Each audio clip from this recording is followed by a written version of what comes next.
Hey, welcome to Bring Me My Books. I'm your host, Travis Lowe, and I'm joined today by Sandra Glahn, um, a professor at Dallas Theological Seminary. But the reason I invited her today, she's the author of Nobody's Mother.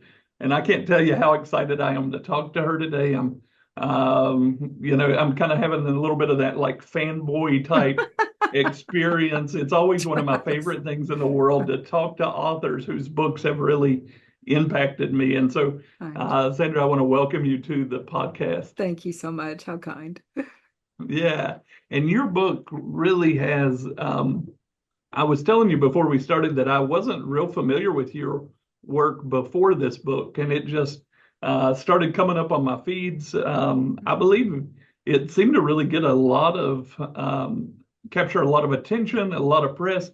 Were you kind of surprised by the way this book has been received, or what would you say? The biggest surprise for me was that in my mind, it's about Artemis, the Ephesians in antiquity. I figured I would get most of my mail from women. And the biggest surprise was how many male New Testament scholars have reached out and said, okay, I've had this puzzle, and there was this piece that it felt like we were trying to shove the pieces in too hard, and I've not felt comfortable teaching it the way we've been teaching it since the Reformation. And I just didn't expect that kind of affirmation from the brothers. That's been really heartening, I have to say. Oh, wow. Yeah, that's incredible. And I can tell you, just Christy said, Travis, this book's really impacted you. She's normally my co-host. She said, why don't you do it? And I think it would be interesting because it is a book about women and a book about even women's role in Yeah, the church and in ministry.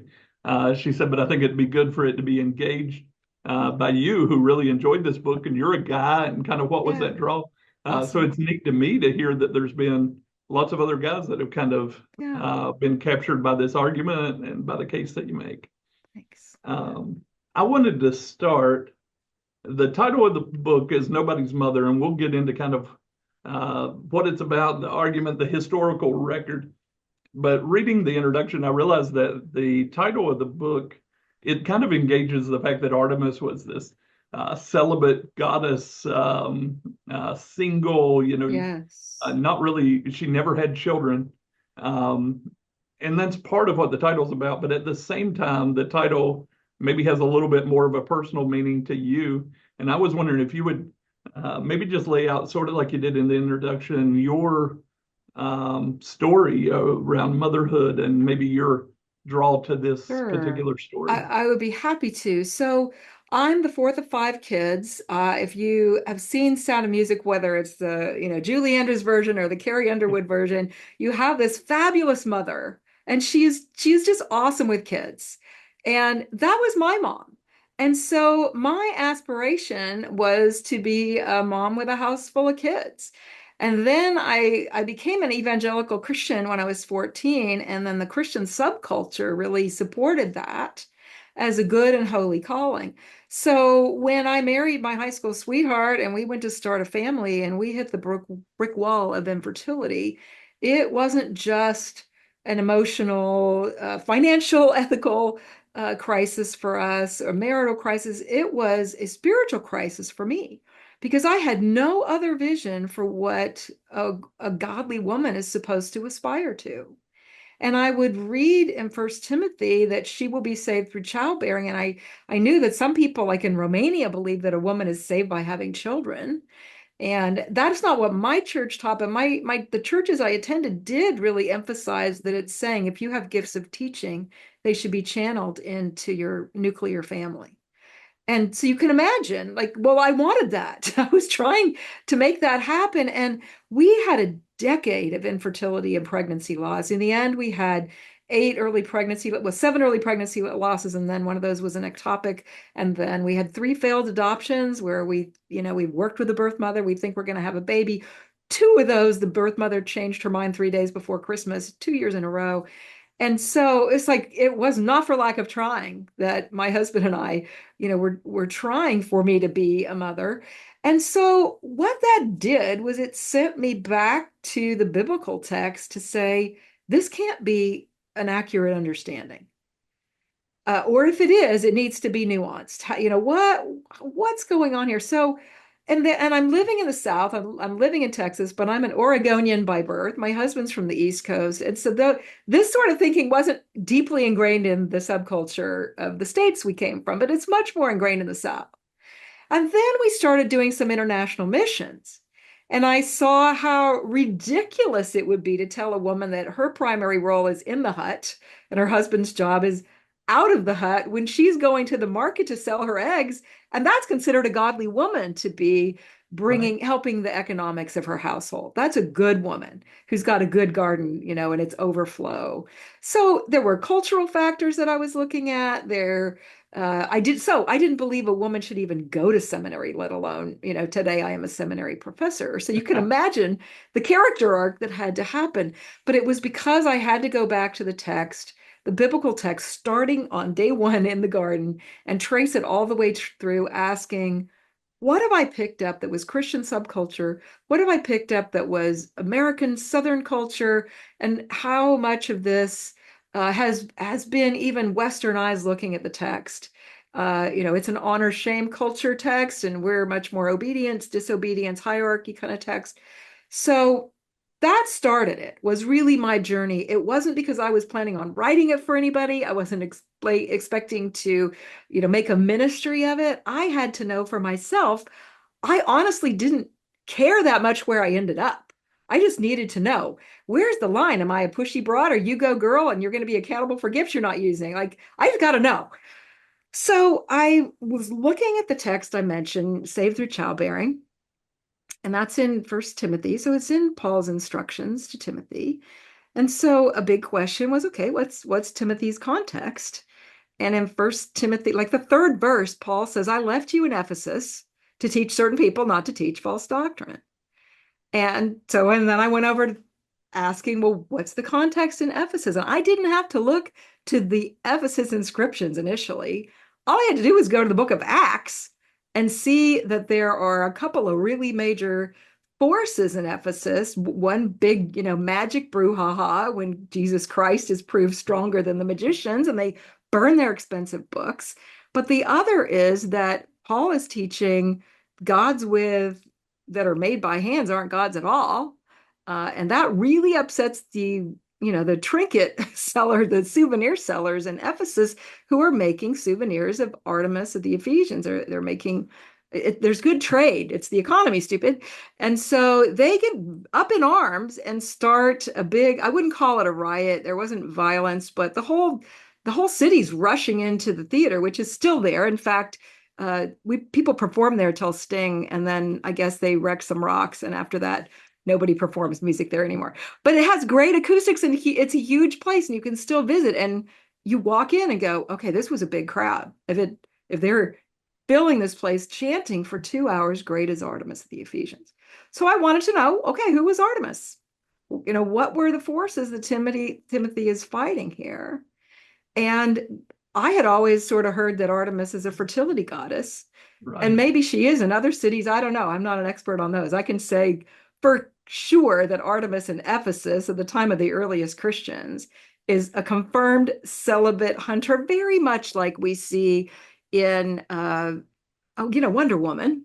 She's patterned after Artemis slash Diana. The difference is Wonder Woman in modern day is very friendly and kind to women. Artemis in Ephesus was much more volatile. So she might be for women, but also if you offended her, she just might kill all your children.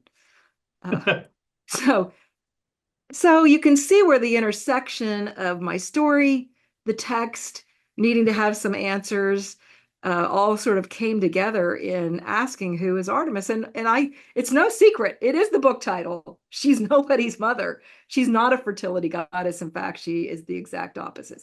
And then I did find lots of different phrases that related to the Artemis cult that were in the inscriptions from the time of Paul that I saw in First Timothy. And so Yeah. he's borrowing some of the vocabulary in the same way that I could say kryptonite, and I'm talking about Superman without saying his name. There's some phrases in First Timothy that if you're reading the inscriptions about Artemis, you're going, oh, Paul's saying Jesus is better, but he's not saying it in a way he'll get arrested. Yeah. And you point out in the book that Paul rarely mentioned the name of other gods. Any god at all, because he's a good Jew. Actually, he doesn't Yeah. ever utter the name of another god. Luke Wow. will. Luke talks about, hey, they thought we were Hermes, but Paul is only going to say gods that aren't gods, gods made with hands. Uh, he's not going to ever utter the name of any other god.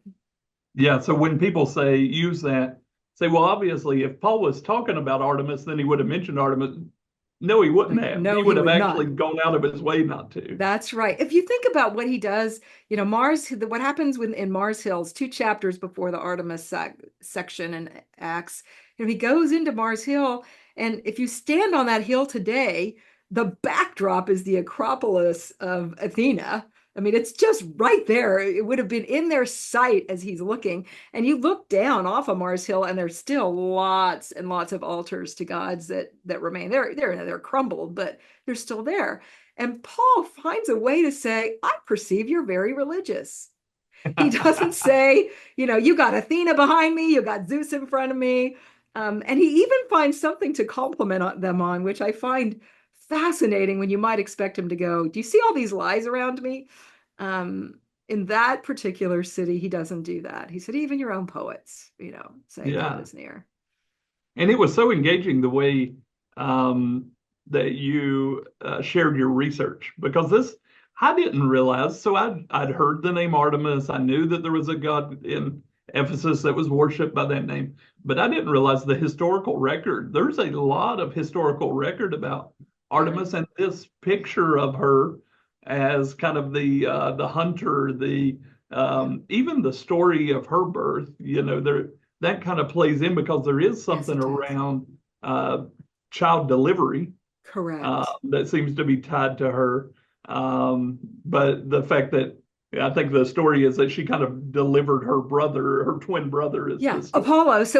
One thing that's fun. So as the story goes, and this would have been as known across the Roman Empire as maybe our knowledge of Marvel. I mean, Yeah, it was just like everybody would have known these stories, but they took them seriously. And we think of Marvel as myth, but they might have called it myth, but they would have been appeasing these gods. So the Artemis's birth story is important, I think, to understanding something Paul is doing.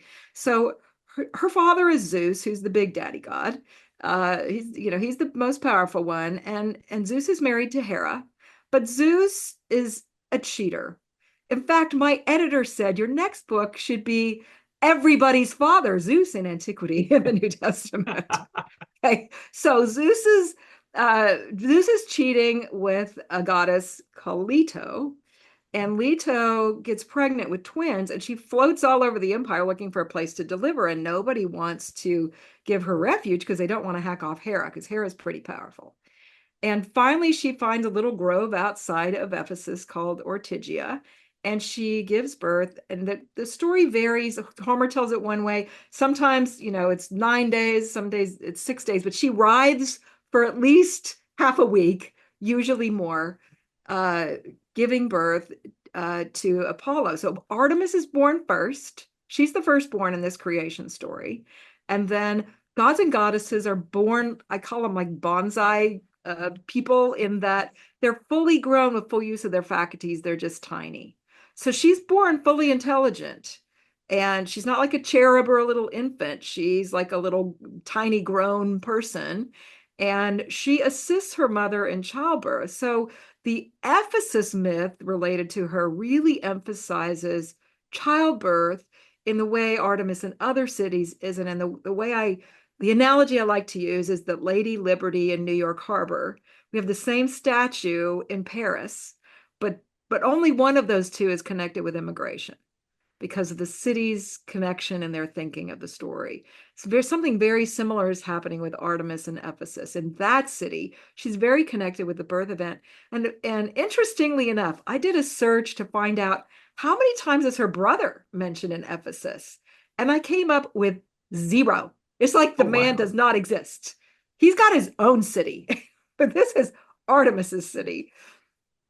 We might yeah, find one or two eventually, but so far the database of inscriptions, Apollo, it's like he was never born. yeah. It's her Well, we city. talked some about the history of Artemis, kind of the story of Artemis. We're going to take a break right now. I think it would be a good time. And when we come back, I want to take that into um, looking at what was Paul saying, what could be the ramifications of what Paul was saying if we recognize these background forces that he's dealing with. So let's take a break right now. Let's hear from our sponsors. We'll be back in just a moment.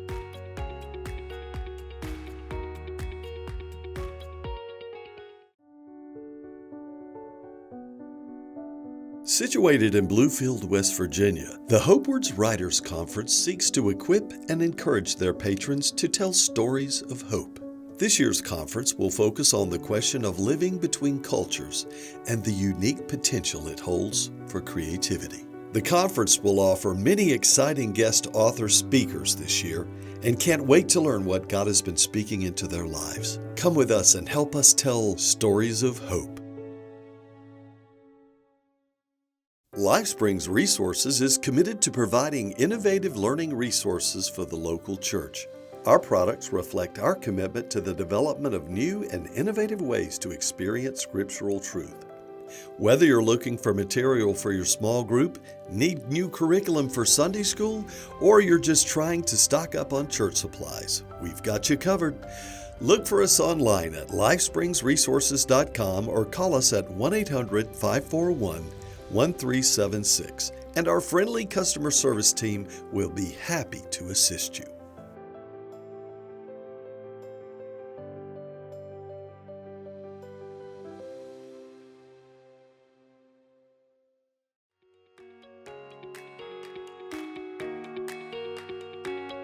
All right, and welcome back. I'm Travis, Bring Me My Books. We're joined today by Sandra Glahn.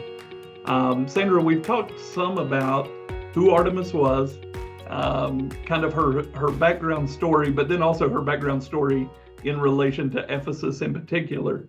And we were talking about some of this idea of her as a midwife in the childbirthing station, but that kind of leads us into the scriptures that you talked about originally. So the scripture, you'll be saved through childbirth, childbearing, was a scripture What in the that, world is that? yeah, it was a scripture that you were struggling with because Right. of kind of a personal story. I think it's important to just say that when you came at this scripture, you weren't you're wanting to honor the text, Yes, and absolutely. that's Absolutely. that's where you're coming from with Yeah. a real high value of scripture, True. and And that a high view of Paul. I think Paul gets a bad rap in that people say, well, he didn't have a very advanced view of gender. He was a product of his times. No, I don't think that's it at all.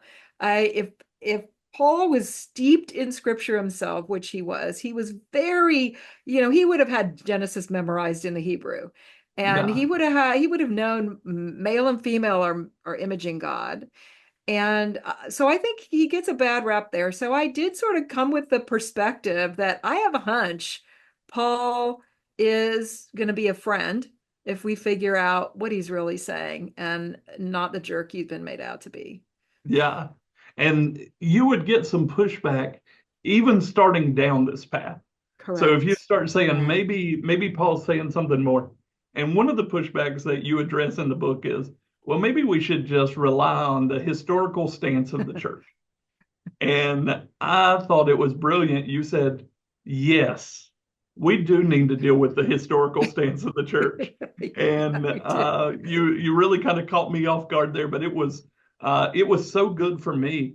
And then you even showed like early on there were women were used in different ways, women had different Yeah. roles, and then the historical stance of the church wasn't always really pretty.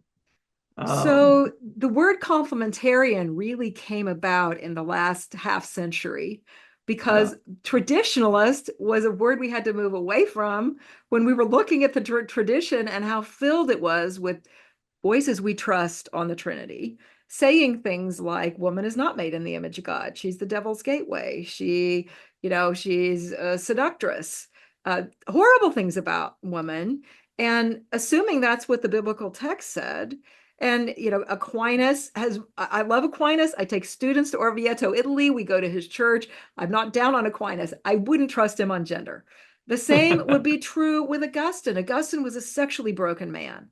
And so I trust Augustine on a lot of stuff. His politics are incredible, but I don't trust Augustine on gender. And a lot of both Augustine and Aquinas are great thinkers of the church and people we really look to, but they're really looking back to Aristotle in the 4th century BC. I'm very influenced by Aristotelian thinking about gender. And, to put it in lay people's terms, Aristotle sort of thought if you think of a crunchy chocolate chip cookie as the ideal, men are the crunchy chocolate chip cookie. Women are the squishy cookie that isn't quite done baking. Okay. So the ideal state is to be the fully cooked. But if you don't quite get cooked enough, then, women are moist where men aren't. That kind of, women are, there's a temperature thing going on. It's pretty wacky, honestly. So you have a great men that we trust and should trust on other issues, that were well vetted on other issues. They never had a church council on the issue of this, of what women can or can't do, or what the text is saying about women. You don't have the consensus of everybody on this issue. Like I shouldn't say we had everybody on the Trinity, but we have the people who lost fingers and toes, were making policy together in community. And you just don't have a reliable, not only do you not have a reliable record that's a single voice through history on women, but you also have women in public leadership throughout the centuries. And that was not a story I knew or had ever been told. And as I looked at the people who taught me history, I don't think they knew. The people that taught me, I don't think there was any sort of nefarious agenda. It was really not until Sarah Pomeroy in the 70s came along. Well, it took women becoming historians and digging into the primary documents to say, hey, wait a second, we got this and that. And the visual record, for example, you have lots of women holding a crozier, which is a shepherd's staff. In the 7th, 8th, 9th century, you'll walk into an Oxford church and see them doing this, or a Canterbury church. So these were in holy, sacred spaces. You have women depicted as shepherding. They're in a Rome church from the 9th century, and one of the mosaics, the writing in the mosaic calls a woman Theodora Episcopa, and it's a woman, although they've chiseled out the Episcopa or Theodora and made it Theodoro, and tried to make it a male because Episcopa means bishop.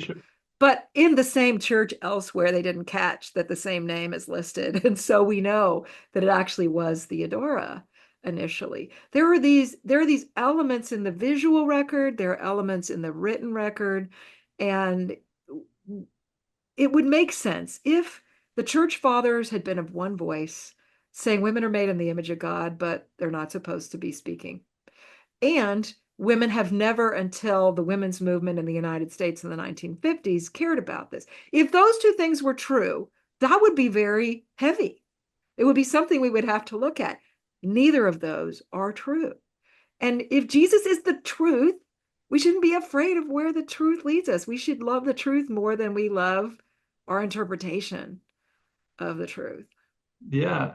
And as you started looking into this, one of the things that I found compelling was where you pointed out that Paul gives different advice to widows in Corinth than he gives to widows in Ephesus, which in Corinth, I've never considered he's saying, y'all are oversexed in the city, okay? You need to take celibacy seriously. Don't deny each other. If you're married, she has authority over his body and he has authority over her body, which is a very weird hierarchy, I gotta say. But I want you really to look hard at staying single. But you come over to his instruction to Timothy in Ephesus, where you have people coming out of the worship of a goddess who is celibate.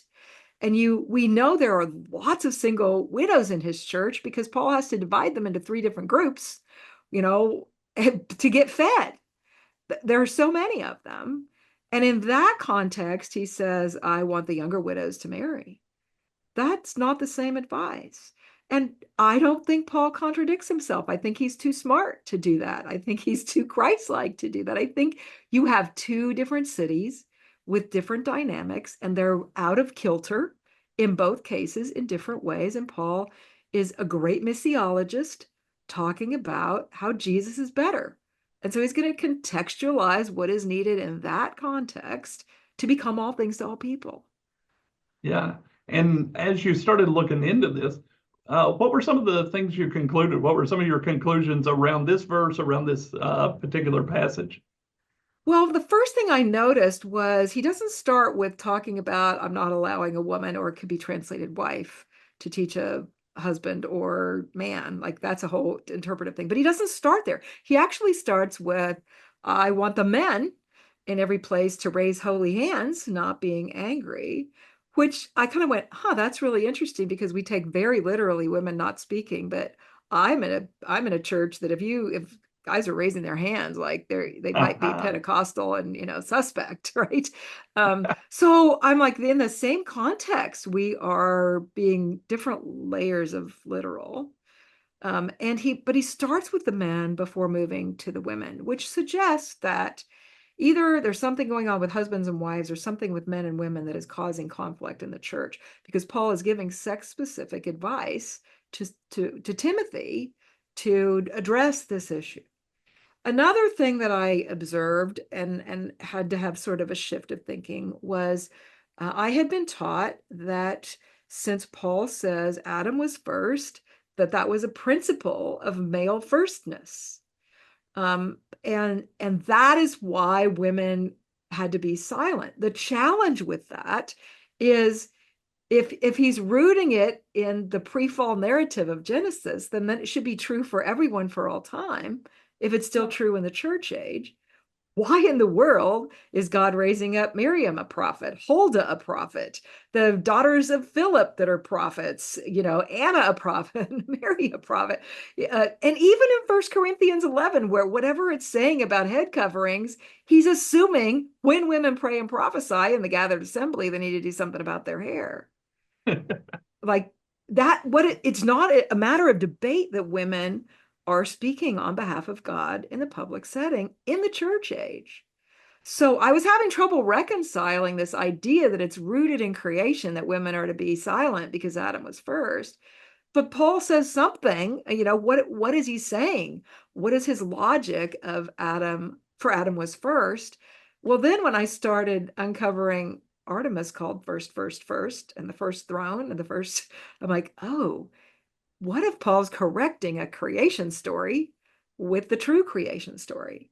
If you're coming at this saying, well, women are better because, Artemis is first, and Paul's going, well, actually, Adam was first. And not only that, the woman was deceived. He's not saying for all time women are seductresses, or for all time all women submit to all men. That then helps us understand why he would say, wives, submit to your own husbands, rather than male headship. All men are over all women. It just sort of solves some questions I had about how we were using the text, but we weren't taking into account the whole counsel of God.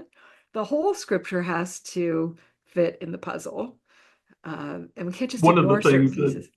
One of the things that I enjoyed, you pointed out that the word that he uses for to learn in quietness or quietly, he gives that as a command to everyone. Yeah. Just earlier in Timothy, right? Yeah. Yes. So quiet. Yeah. So we've been selective on whether we translated a quiet life or absolute silence. We have to be consistent on these things, right? Yeah. But yeah, he says to everyone, live a quiet life. Right.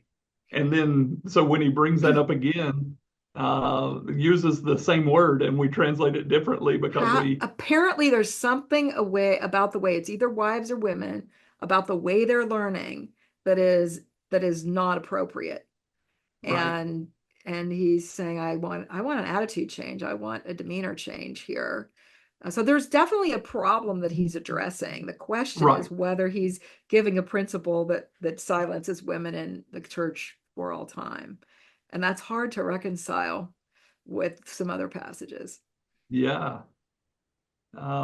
Anything else there? Yeah, Conclusions that you modesty. made? Modesty was really interesting because as we're Oh, coming off yes. of purity culture, so purity is a good value. Like we don't want to throw out purity. It's a quality of God. It's rooted in God. But when we create purity culture and we shame women but don't hold men accountable, I had a male student come up to me after I talked about purity culture. And he said, I'm ashamed to say this is the first time it ever occurred to me that I'm responsible for my thoughts. I've actually pinned it on women that that's the way you dress or the way you act. And, I couldn't help it because I'm weak. Right. And he's like, oh dear, I'm in trouble. I have to own my stuff. But anyway, the word modesty, it can have a sexual element. But when Paul tells women he wants to dress modestly, the next the next phrases and descriptions clarify that he's talking about, or at least emphasizing the class, that they're wearing their emblems of class in the gathering. They're wearing their pearls, which they didn't have fake pearls like we do today. If we see somebody in pearls, we're not sure if they're fake or real. And so we don't think that much about them being ostentatious. But if we can show up in cubic zirconia and people don't necessarily think we're flashing our wealth. But that's not true in Timothy's day. For a woman to wear expensive apparel and her pearls and gold meant that she was wearing her emblems of class around people who were slaves and poor. And the church is the gathering of the equal. It's the place where a slave can be a bishop. Yeah. And so that was also a really interesting deep dive for me as I looked at his instruction telling women or wives to be modest. That, certainly there's a sexual element you shouldn't seduce, but that's really not the emphasis that he was going for when he starts unpacking the specifics in that context. Uh, One thing that you mentioned was kind of the different folks that have reached out to you. When you originally wrote it, who did you have in mind as your audience? Well, I assumed it would be women saying, I have gifts of teaching, and I've wondered, and this helps me walk through that. The big pleasant surprise was how many male New Testament scholars reached out to Right. me. The good brothers said, do you know how uncomfortable I have been telling women their places in the home? He said, I certainly, we affirm the family. It's very important, but lots of women would love to be married and aren't. Lots of women really don't want to be married. And Paul seemed to be encouraging that mentality over in Corinth. You have widowed women, you have women in their 50s who've raised children with gifts they want to give back to the church. And they're like, I felt uncomfortable with the interpretation that says they need to go work in the nursery. And Yeah. And what do you hope that this book gives to those guys, or what have they yeah, shared with you that it yeah. has? So I hope that it will help us. Here's what I didn't do. I didn't draw a conclusion about what this means for women in the church.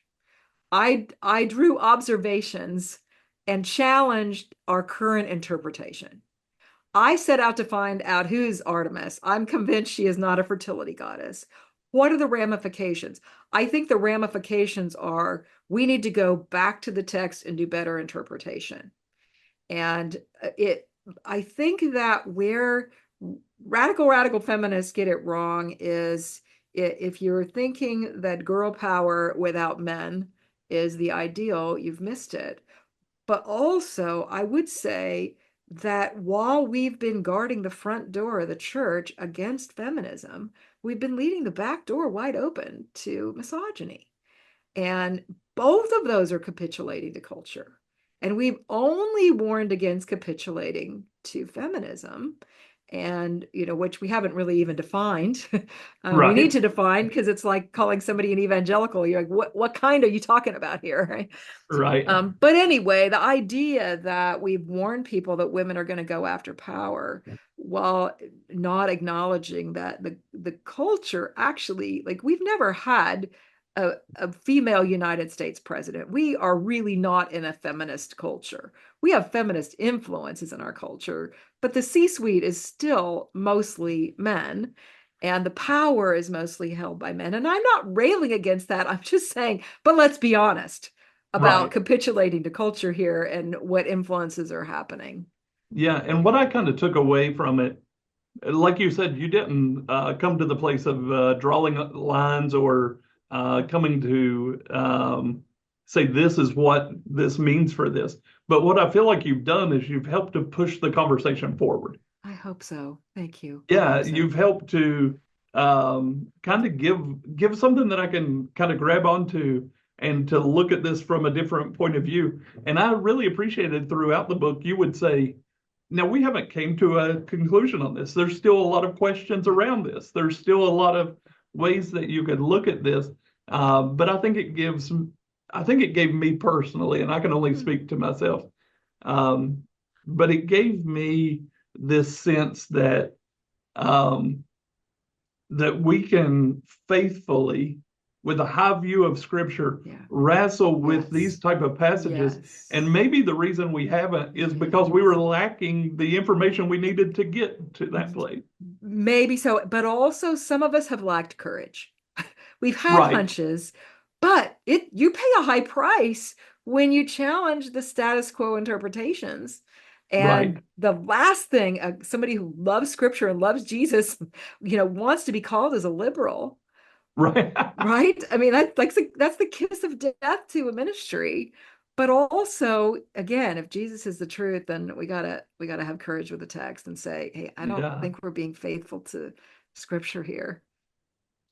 Yikes. Could you tell us how our listeners could find more resources from you, how they could follow you, how they could kind of join this conversation? Sure. I'm one of the few people that I know that's still on X/Twitter at Sandra Glahn. It's spelled Glahn. I'm on Instagram at Sandra Glahn Author. My website is www.sandraglahn.com. And I'm also Substacking. Same name. Okay, great. So if you spell my last name right, you should be able to find me. And do you have any current research interests? What are you currently looking into? What can we look forward to? Oh my goodness. Thank you for asking. Yeah, so anything I'm doing a deep dive in, I want to talk about. I have a December deadline, excuse me, for IVP academic. I'm working on a book called A Woman's Places in the Story. And I pitched it as first we had men's history, Abraham, Isaac, Jacob, Joseph, David, the studies of the great men. And then we had women's history and we started looking at Miriam, although we usually skip the Virgin Mary because, she's too Catholic for most Protestants. But we need to reclaim Mary. So we've done a lot of studies, or a lot more studies that include women in the text. But we're still, if we're going through Genesis, we're still skipping Tamar. We're still, the daughters of Zelophehad, their story shows up in 5 different chapters of the Bible. I've never heard a message on them. Why would they appear so many times? We need to know what's going on there. So I'm arguing, first we had men's history, then we had cameos of women. Now it's time to tell the story, noticing the men and women as they appear. And so noticing something like at the end of Job, when he is restored, what isn't mentioned that was in his initial list of possessions, no slaves are mentioned, but also he has 7 sons who are not named, 3 daughters whom he does name, and he gives an inheritance. And he says, and it said these daughters are beautiful, which our culture might say, hey, that's just the wrong priority. But I think what it's saying is he gave them land even though he could have married them to people. He isn't giving them land because they were going to need to eat. He's given them land because he is a more just person than he was when he started. Those are fun things to notice in the text that we've kind of skipped over because we haven't been seeing that the women are playing an important role in the biblical text. Oh, wow. That's exciting. I can't wait. But I guess for today, thank you so much for being here. Thank you for doing this. It means so much to me. I've so enjoyed the time. Well, thank you for reading my book. Sometimes the host doesn't, and the interview goes way better, Travis, when the interview knows what I actually said. So thank you for doing your homework. I appreciate it. Oh, yeah. Well, it was a joy. It really was. And I look forward to engaging with more of your work. And that book sounds incredible. I'm excited for that already. Great. So thank you so much. Thank you to our listeners. One thing that we do, we came up with the name "Bring Me My Books" from the passage where Paul in Second Timothy, where he tells Timothy, bring me my coat, bring me my books, and we say that these are things that brought him comfort. And I just want to thank you for your book. This was a year where I'd gone through a lot of health things, and books are something that have brought me comfort. So I wanted to say, beyond just the knowledge that it brought, I thank you for your work, because it is something that brings comfort to people. So thank you so much. Thank you to our listeners. So glad that you're with us, and we'll see you next time. Bring me my books.